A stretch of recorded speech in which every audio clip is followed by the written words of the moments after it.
মুখ্যমন্ত্রী সাহস থাকলে সিবিআই এনকোয়ারি দিক, যদি না দেয় তা আমি যদি মুখ্যমন্ত্রীকে এর সঙ্গে ব্র্যাকেট করি আমি কি অপরাধ করবো নাকি? দুর্বলতা না থাকলে তো সিবিআই দেওয়া উচিত। মুখ্যমন্ত্রী ট্রান্সপারেন্ট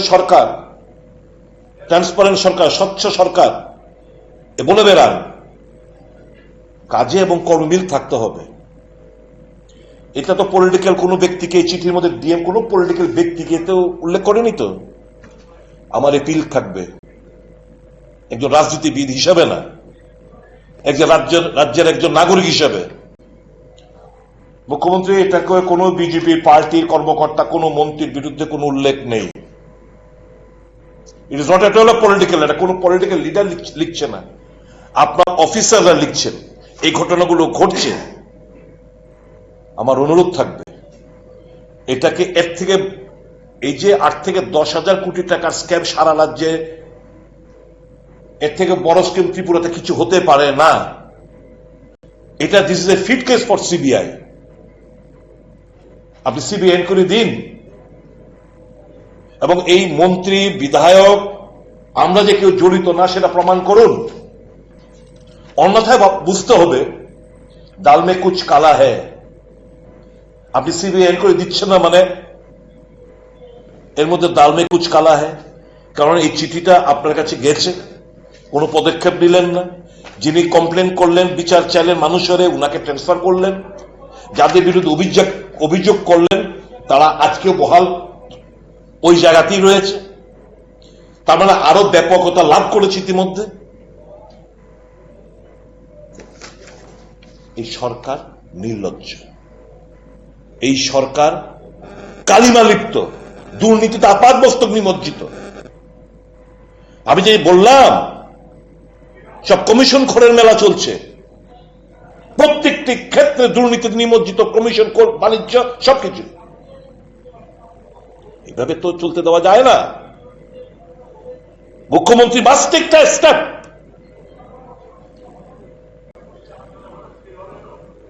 এতটুকু আমি বক্তব্য, আপনি কোনো প্রশ্ন থাকলে করতে পারেন। জমি কেলেঙ্কারির ব্যাপারটা নিয়ে আমি বিধানসভা ইতিমধ্যে আমি ডাবল স্টার্ট কোয়েশ্চেন, মানে শর্ট নোটিস কোয়েশ্চেন জমা দিয়েছিলাম। আমি জানি এটা অ্যাসেম্বলি অ্যাকসেপ্ট করে ডিপার্টমেন্টের কাছে পাঠিয়েছে। একটা কথা প্রবাদ আছে না, কেঁচো করতে সাপ বেরোয়। যখন ডিপার্টমেন্ট রিপ্লাইটা রেডি করছিল, আমার কাছে প্রশাসনের, আমাদের অফিসেও তো বিভিন্ন লোকরা রয়েছে যারা খবরটা দেয়। কোয়েশ্চেনটা পাওয়ার পর অনেকে ফোন করে বলেছেন, যারা এতদিন পরে আসল জায়গাটা আপনি ধরতে পেরেছেন, আমরা রিপ্লাইগুলো রেডি করছি। স্বাভাবিকভাবেই আজকে সকালবেলা যখন আমি মানে জাস্ট অ্যাসেম্বলির জন্য 11:15 সময় বেরোচ্ছিলাম, তখন আমাকে একটা চিঠি দিয়ে বলছে আপনার শর্ট নোটিস কোয়েশ্চেনটা ক্যান্সেল করা হলো, ইজ নট ইনফর্ম, ভেগ টেক যে দিয়ে বললো। Moreover, the question is not admitted under Rule 42A of the Rules of Procedure of Conduct of Business Tripura, as the concerned department did not agree to answer the question. এই department এই প্রশ্নটার উত্তর দিতে রাজি হননি বলে আমাকে জানিয়ে দেওয়া হয়েছে। অর্থাৎ আমি যে খবরগুলো পাচ্ছিলাম, ব্যাপক দুর্নীতি, ব্যাপক গ্যাড়াকল। মুখ্যমন্ত্রী এই জিনিসগুলো অ্যাসেম্বলির মধ্যে তথ্যগুলো জমা দেবে মানে তো সরকারের মুখ পুড়বে, মুখ্যমন্ত্রীর দপ্তর, মুখ্যমন্ত্রীর মুখ পুড়বে। কাজে ডিপার্টমেন্ট প্রশ্নটা, উত্তরটা জমা দিলেন না। আমি তখন, যেহেতু আজকে কোনো কোয়েশ্চেন ছিল না, স্টার্ট কোয়েশ্চেন, আমি তখন স্পিকারের দৃষ্টি আকর্ষণ করে, এটা আমার বানানো গল্প না, এটা সিপাহীজলার ডিস্ট্রিক্ট ম্যাজিস্ট্রেট, দিদান ডিস্ট্রিক্ট ম্যাজিস্ট্রেট 18 সেপ্টেম্বর 2023 সালে উনি একটা চিঠি লিখলেন to the additional secretary GAPNT department, government of ত্রিপুরাকে। এই যে দুর্নীতি, একটা সিপাহীজলার আন্ডারে আমার এই দুর্নীতি চলছে, তুমি কিভাবে দুর্নীতি চলছে তার বিবরণ দিয়ে, এবং বলছে land mafia, director of settlement, land records এর মধ্যে কয়েকজন অফিসারের নাম উল্লেখ করা, আমি সেটা আপনাদের কাছে আমি তুলে ধরছি, দিয়ে বলছে তুমি অবিলম্বে ব্যবস্থা নাও এবং যথাযথ এনকোয়ারি করাও। 18ই সেপ্টেম্বর 2023 দেওয়ার পর 20-21 দিনের মাথায়, যেটি 11 কি 12ই অক্টোবর 2023 সাল, ওই দেন যে সিপাহীজলার যে ডিস্ট্রিক্ট ম্যাজিস্ট্রেট, তাকে বদলি করে দেওয়া হয়েছে।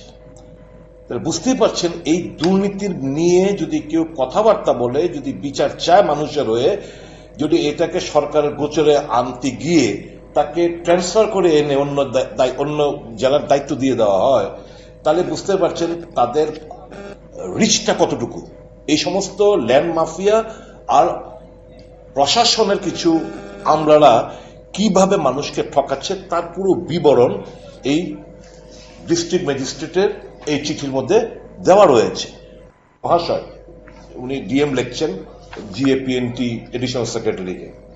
আমি সাধারণ মানুষের বিভিন্ন অভিযোগের কথা বলছি, যেখানে তাদের নিজস্ব জমি অন্য পক্ষের জমিতে তাদের কোনো তথ্য ছাড়াই স্থানান্তরিত করা হয়েছে। বেশিরভাগ ক্ষেত্রেই যার নামে জমি হস্তান্তর করা হচ্ছে তিনি তাদের পরিচিত নন। এই ঘটনাগুলির গভীর বিশ্লেষণ দেখা গেছে, এই যে জমি হস্তান্তর কোনো ডকুমেন্টেশন প্রমাণ ছাড়াই করা হয়েছে, যা ই জমিতে আপলোড করা নথি থেকে স্পষ্ট। এই ধরনের মিউটেশনগুলি ফিল্ড অফিস মাঠ অফিস থেকে সম্ভব নয় এবং শুধুমাত্র পরিচালক ভূমি রেকর্ডের কাছে উপলব্ধ ব্যাক অ্যান্ড মডিউলের মাধ্যমেই করা যেতে পারে। মহাশয়, আমি নিশ্চিত যে এক ব্যক্তির জমি অন্য ব্যক্তির জমিতে রূপান্তরের এই স্পষ্টতেই দুষ্কর্ম ভূমি মাফিয়া এবং ভূমি রেকর্ড ও সেটেলমেন্ট পরিচালকের কর্মকর্তার মধ্যে অংশীদারত্বের মাধ্যমে করা হয়েছে। আপনার সদয় অবগতির জন্য আমি আপনার সাথে কিছু মিউটেশন শেয়ার করছি, যা ব্যাক এন্ড মডিউল ব্যবহার করে করা হয়েছে বলে সন্দেহ করা হচ্ছে। এই যে কিছু অ্যানেক্সার, এই যে কয়েকটা ব্যাক এন্ড মডিউলে যেগুলো করা হয়েছে তার ফাইল নাম্বার অ্যানেক্সার দিয়ে উনি একটা চিঠি লিখেছে, দিয়ে বলছে এই পরিবর্তনগুলি কেবল একটি ছোট্ট হিমশৈলের প্রতিনিধিত্ব করে, টিপ অফ দ্য আইসবার্গ। আমার ধারণা এই যে ফাইলগুলোর মধ্যে 1400 কানির বেশি ক্ষতিগ্রস্ত হয়েছে। যদি আপনি এই জমিগুলোকে নগদীকরণ করেন, তাহলে এটি কমপক্ষে এই কয়েকটা ফাইলে কমপক্ষে 500 কোটি টাকা আত্মসাৎ করা হয়েছে। একটা জেলার কথা বলছেন উনি। আমি এখানে কিছু আত্মসাৎ করা হয়েছে তা উল্লেখ করতে, কিভাবে আত্মসাৎ করা হয়েছে উল্লেখ করতে চাই। খাস জমি জোত জমিতে রূপান্তরিত করা হয়েছে, 1। 2, খাস জমি বরাদ্দকৃত জমি হিসেবে দেখানো হয় এবং তারপর অনুমতি ছাড়াই বরাদ্দকৃত জমি জোত জমিতে রূপান্তরিত করা হয়। 3, বরাদ্দকৃত জমি যথাযথ অনুমতি ছাড়াই জোত জমিতে রূপান্তরিত করা হয়। 4, চা বাগানের যে জমিতে বিক্রয়ের অনুমতি নিষিদ্ধ তা জোত জমিতে রূপান্তরিত করা হয় এবং তারপর অনেক জমির মালিকের কাছে টুকরো টুকরো করে বিক্রি করা হয়। 5, অনুমতি ছাড়াই জমি হস্তান্তর করা হয়। পৌরসভার অনেক পুকুর জমি ব্যাক এন্ড পরিবর্তনের মাধ্যমে বাস্তুতে রূপান্তরিত করা হয়। 6, যথাযথ প্রক্রিয়া অনুসরণ না করেই অনুমোদিত দখলদারকে 16 নম্বর কলম থেকে সরিয়ে দেওয়া হয়। 7, অনুমতি প্রাপ্ত দখলদারকে 16 নম্বর কলমে রাখা হয়েছিল, যার ফলে জমির মালিক কম দামে জমি বিক্রি করতে বাধ্য হন। 8, শত্রু সম্পত্তির জমি স্বাধীনতার পরে পূর্ব পাকিস্তানে চলে যাওয়া ব্যক্তি ব্র্যাকেটে তৃতীয় পক্ষের নামে জোত জমিতে রূপান্তরিত করা হয়। 9, মৃত ব্যক্তির জমি তৃতীয় পক্ষের কাছে বিক্রি করা হয়। এইভাবে জমি বাণিজ্য চলছে ল্যান্ড মাফিয়ার দ্বারা এবং in connivance with land record settlement. Sir, পরিস্থিতি খুবই কঠিন, যেখানে দরিদ্র মানুষ ভূমি মাফিদের করুণার উপর নির্ভরশীল, যাদের পরিচালক ভূমি রেকর্ড ও সেটেলমেন্টের অফিসের সাথে ভালো সম্পর্ক রয়েছে, তারা 10 মিনিটের মধ্যে যে কোনো জমির অবস্থা পরিবর্তন করে দরিদ্র মানুষকে তার জমি অর্ধেক বা 1/4 বাজার মূল্য বিক্রি করতে বাধ্য করতে পারে। তিনি প্রতারিত হয়েছেন কারণ আমাদের কিছু সরকারি কর্মকর্তা দুর্নীতিতে জড়িত। স্যার, সমাধান হলো অবিলম্বে ভূমি রেকর্ড ও সেটেলমেন্টের পরিচালক রত্নজিৎ দেববর্মাকে অফিস থেকে অপসারণ করা এবং তার বিরুদ্ধে বিস্তারিত তদন্ত করা। জড়িত অন্য ব্যক্তি হলেন শ্রী তাপস চৌধুরী, পরিচালক, ভূমি রেকর্ড ও সেটেলমেন্টের সিনিয়র কম্পিউটার সহকারী। অধিদপ্তরে তিনি 3 বছরের বেশি সময় ধরে কর্মরত কর্মীদের প্রতিস্থাপন করা প্রয়োজন। একজন অবসরপ্রাপ্ত আইএএস টিসিএস অফিসারদের নেতৃত্বে একটি তদন্ত কমিটি গঠন করা যেতে পারে, যারাই এই জমি চালু হওয়ার পর থেকে করা সমস্ত মিউটেশন বিশ্লেষণ করতে পারবেন। আপলোড করা নথির মাধ্যমে মিউটেশন ম্যান্ডেটরি পরীক্ষা করতে হবে এবং কোনো অসঙ্গতি থাকলে মার্ক পরিদর্শন করতে হবে এবং সংশ্লিষ্ট সকলের বিরুদ্ধে ব্যবস্থা নিতে হবে। মহাশয়, সাধারণ মানুষকে স্বস্তি দিতে এবং পরিষ্কার প্রশাসন নিশ্চিত করার জন্য রত্নজিৎ দেব এবং তাপস চৌধুরী SCA মানে কম্পিউটার যে অবিলম্বে অপসারণ করা উচিত এবং ভূমি রেকর্ড কারসাজির ক্ষেত্রে তাদের ভূমিকা বিষয়ে তদন্ত করা উচিত। GAPNT থেকে চার্জশিটটি বিবেচনা করা যেতে পারে। সিপাহীজলার ডিএম এবং কালেক্টর চার্জশিট তৈরিতে প্রয়োজনীয় সকল সহায়তা প্রদান করবেন, ডিএম লিখছে। এই ক্ষেত্রে মাঠ পরিদর্শন এবং জনশুনানির জন্য বিস্তারিত তদন্ত প্রয়োজন। আমার আশঙ্কা যে উপরে উল্লেখিত ব্যক্তিরা ভূমি মাফিয়াদের মাধ্যমে এটি জানতে পারলে তারা ভূমি রেকর্ড কারসাজির চেষ্টা করতে পারে। জেলার ভূমি প্রশাসনের একজন ঊর্ধ্বতম কর্মকর্তা হিসেবে আমি আশাবাদী যে রাজ্য প্রশাসন আমার উদ্যোগের পরিবর্তে যথাযথ ব্যবস্থা নেবে। রাজ্য সরকারের কিছু দুর্নীতিবাজ কর্মকর্তার সহযোগিতায় কাজ করে সাধারণ মানুষের সবচেয়ে মূল্যবান সম্পদের লুট করে নেওয়া ভূমি মাফিয়াদের বিরুদ্ধে কঠোর ব্যবস্থা নেবে। এই ইংরেজি চিঠির, এই ডিএম দ্বারা লিখিত ইংরেজি চিঠির বাংলা গুগলের বাংলা অনুকরণ হচ্ছে, এই আমি পড়ে যেটা শোনালাম। এখন প্রশ্নটা হচ্ছে আমার চিঠি কি, যে চিঠি ওনার কাছে গেছিল সেটা আমি আবার পাঠালাম। আমি হাউসের বিধানসভা সিবিআই করে বলেছি, এখনো দাবি করছি। এটা আমার অভিযোগ না, এটা একজন ডিস্ট্রিক্ট ম্যাজিস্ট্রেটের অভিযোগ। আমি এই কপিটা আমি এসএমের মধ্যে ওয়াচের ওয়ার্ড কিন্তু ওনাকে পাঠিয়ে দিয়েছি, আপনাদেরকে সবাইকে সাক্ষী রেখে। মুখ্যমন্ত্রী এখন এই চিঠিটা পড়ার পর খাবার লোক দেখানো পড়বে, তো জানে উনি অলরেডি ওনার কাছে চিঠি গেছে। এখন দেখার বিষয় মুখ্যমন্ত্রী কি করে। বলতে গেলে আমি কালকে আমার একটা প্রশ্ন ছিল লোক আয়ুক্ত নিয়ে একটা প্রশ্ন ছিল। উত্তরটা কি জানেন? উত্তরটা হচ্ছে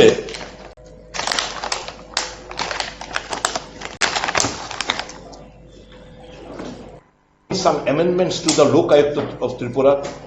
There is an appropriate provision available in fighting out corruption at all levels. কাজেই এই প্রশ্নের উত্তরে লোক আয়ুক্ত একটা লোক দেখানো, একটা হাতি পোষা হচ্ছে, কোনো কিছু করার মতো নেই। কোন পাবলিক সার্ভেন্টের বিরুদ্ধে লোক আয়ুক্তর সুমোটো মামলা রুজু করা এবং তাদের বিরুদ্ধে ব্যবস্থা নেওয়া, এই লোক আয়ুক্ত আইনে কোনো প্রভিশন নেই। আমি প্রশ্নটা করলাম, দুর্নীতির বিরুদ্ধে কমব্যাট করবে বলছে এরা, উত্তর বলছে নো অ্যাপ্রোপ্রিয়েট পড়া মারছে। কোন কিছু, এতগুলো নিউজ খবরের কাগজে বেরোচ্ছে, টিভিতে দেখাচ্ছেন আপনারা দুর্নীতি। এই একটা মামলা সুমোটো লোকায়ুক্তকে নিয়ে তদন্ত করে report, where is the report of the Lokayukta? Annual report জমা পড়ার কথা, লোকায়ুক্তের রিপোর্ট কোথায়?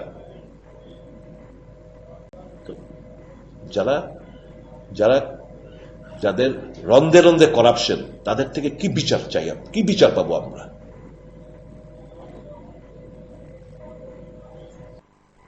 18 সেপ্টেম্বর 2023 ইংরেজি সালে চিঠি লেখা হয়েছিল ডিএম।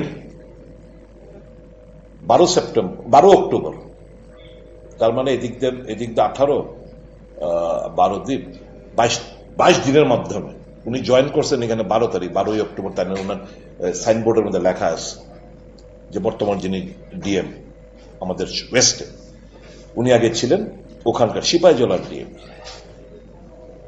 এই চিঠি লেখার দুর্নীতির মধ্যে হাত দিয়েছে, কত বড় সাহস! তাকে ট্রান্সফার করতে দপ্তরকার মুখ্যমন্ত্রী জানেন না, ট্রান্সফার হয়ে যাবে একটা ডিএম। মুখ্যমন্ত্রী দপ্তরের ট্রান্সফারিং অথরিটি মুখ্যমন্ত্রী, ওনার সিগনেচার ছাড়া ডিএম ট্রান্সফার হয় না। আইএসটিসিএস এর একমাত্র ট্রান্সফারিং অথরিটি চিফ মিনিস্টার। এই যে বিচার চ্যালেঞ্জ সাধারণ মানুষের হয়ে তদন্ত করা, প্রয়োজনীয় ব্যবস্থা নেওয়া, এবং বললেন যে তুমি এই জিনিসটা যদি এরা জেনে যায়, মানে এই যে ল্যান্ড মাফিয়া এবং অফিসাররা, তাহলে কিন্তু এই সমস্ত নথি, তার মানে যারা এই সমস্ত কারসাজি করে তারা এখানে বসে রয়েছে আজকে তারিখ অব্দি লেখার পরেও। এই যে দুটো নাম এখানে উল্লেখ করা হয়েছে, দে আর স্টিল ইন দ্যাট চেয়ার। এটা তো রাজনৈতিক ব্যক্তিত্ব। ডিএম তো রাজনৈতিক ব্যক্তি হিসেবে এখানে সরকার গোচরে আনেনি, প্রশাসনের একজন আমলা, উচ্চপদস্থ কর্মকর্তা হিসেবে মানুষের রেহাই চেয়ে এই সুপারিশ করেছেন। এর কোন প্রশাসন চলছে? তার বিধানসভা কথা বলতে দেবে না, তারপর এটা সম্পূর্ণ করতে দেবে না, মানুষের কাছে না তথ্য চলে যায়, মাইক অফ করে দেওয়া হবে, তারপর বলবে আপনি জোর চিৎকার করছেন কেন। মাইক অফ করে আমি কিভাবে কথা বলবো? তো এই জিনিসগুলো যখন দুর্নীতি ছেয়ে গেছে আপাদ মস্তক, মানে প্রশাসন, এই যে আপনি কিছুদিন আগে বিশালগড় থেকে এক ভদ্রমহিলা যে একটা সোশ্যাল মিডিয়ার মধ্যে যে একটা বক্তব্য, এটা তো একদম বাস্তব। যারা মানুষ, যাদের জমিরা রয়েছে, যারা আপনি রেকর্ড রয়েছে, আপনার পর্চা রয়েছে, এবার আপনি জমি কিনা, আপনি বাইরে পড়াশোনা করছেন কিংবা চাকরি করছেন, 15 বছর পরে দেখবেন আপনার জমি বিক্রি হয়ে গেছে, 10 বছর পরে এসে দেখবেন আপনার জমি বিক্রি হয়েছে। এই তো হচ্ছে রাজ্যে। এই কারসাজিগুলো এত জোচ্চুরি। এটা তো এই কয়েকটা ফাইলে, এই যে কয়েকটা ফাইল উনি উল্লেখ করেছেন, 5টা ফাইল, এই 5টা ফাইলের বলছে 1400 কানি জমি 500 কোটি টাকার উপরে, অ্যাটলিস্ট 500 সিপাহীজলার জেলার এই কয়েকটা 5টা ফাইলে। এবার সারা রাজ্যে ওয়েস্ট ত্রিপুরা সহ 59 থেকে শুরু করে প্রত্যেকটি দক্ষিণ সব মিলে এই বিশাল বড় স্ক্যাম, প্রায় আনুমানিক আমার যতটুকু আমি বুঝতে পেরেছি মিনিমাম 8-10 হাজার কোটি টাকার স্ক্যাম এই রাজ্যে ঘটছে। কোন তদন্ত নেই। মুখ্যমন্ত্রীর কাছে চিঠি গেছে, মুখ্যমন্ত্রী রাগ কেন? এত বড় সাহস, তুমি কেন চিঠি লিখলে ব্ল্যাক এন্ড হোয়াইট, ট্রান্সফার করো ইসকো। ভেবেছিলেন বোধহয় এই চিঠিগুলো আর কোনোদিন বেরিয়ে আসবে না। তো আমার কাছে অনেকদিন ধরে চিঠিটা, আমি শুধু অ্যাপ্রোপ্রিয়েট ফোরাম কিংবা আরো কিছু ডকুমেন্ট তার সঙ্গে যুক্ত হিসেবে আমি চেয়েছিলাম। এবং যখন প্রশ্নটা শর্ট ডিউরেশন কোশ্চেনটা করেছি, যখন অ্যাসেম্বলি অ্যাকসেপ্ট করে তখন ডিপার্টমেন্টে পাঠালো, ডিপার্টমেন্টে যখন রিপ্লাইটা রেডি করছে, ডিপার্টমেন্টের কাছে যখন এলো, চোখ ছানা বড় হয়ে গেছে।